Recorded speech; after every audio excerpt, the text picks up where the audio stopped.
Many religions have historically been the target of death from world rulers, and the early Christians were no exception. Today, I will be explaining the upbringing, adult decisions, and the outcome of Nero Claudius's life, one of the Roman Empire's most infamous emperors in history. Most of us in America today will never have to face actual persecution or have to choose between our personal beliefs and death. As a Christian, I have thought many times about those who followed Jesus Christ in the years after his death and how much they had to endure to simply stand in loyalty to someone they believed in, and how I personally would stand in this volatile circumstance. While looking at the life of Nero Claudius, I want to bring to light the life in which he grew up in, the torturous ways in which he persecuted those he didn't agree with, and finally, the tragic outcome of his life. Not everyone is raised in the most ideal ways, and we will first explore the upbringing Nero Claudius was raised in. Many world rulers have been the product of very unideal family dynamics.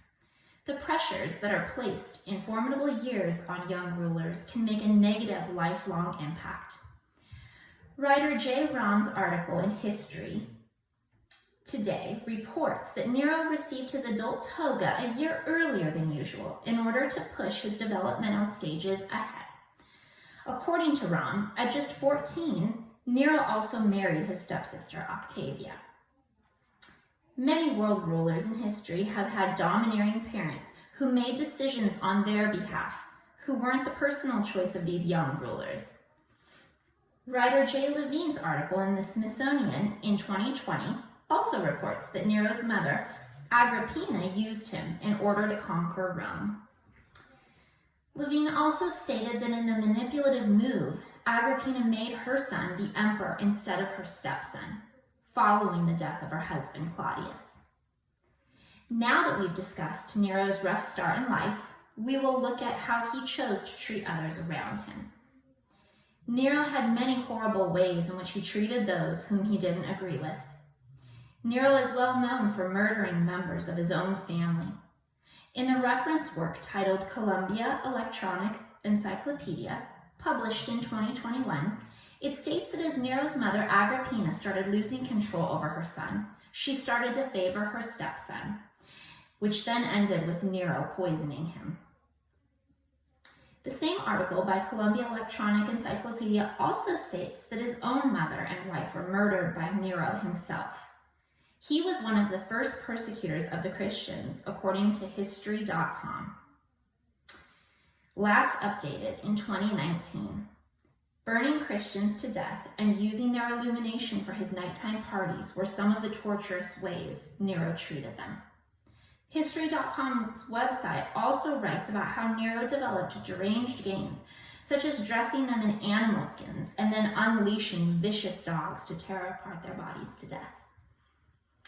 After seeing how Nero sowed a destructive path in the lives of those around him, we will now discuss the final outcome of his life. Remembered only as a mean historical figure, he is not remembered in any positive light. Not only did Nero lack a legacy to pass down, but he left many things unaccomplished. Not only did Nero lack a legacy to pass down, but he left many things unaccomplished. Writer F. Gorgoni's article in Archaeology in 2015 says the incredible palace which Nero had built was never finished before he died. According to Hexter, Manders, and Slugy in their Journal of Interdisciplinary History in 2014, being the last of the Julio-Claudian emperors to rule, the dynasty stopped with Nero. It seemed the evil Nero poured on others came back to haunt him. Columbia Electronic Encyclopedia tells us that after many revolts against him, that he took his own life in AD 68. The same source tells us that while still obsessed with himself, his last known quote was, "What an artist the world is losing in me." After a life lived for ruling an empire along with many conquests, Nero is not presently remembered with a legacy of pride.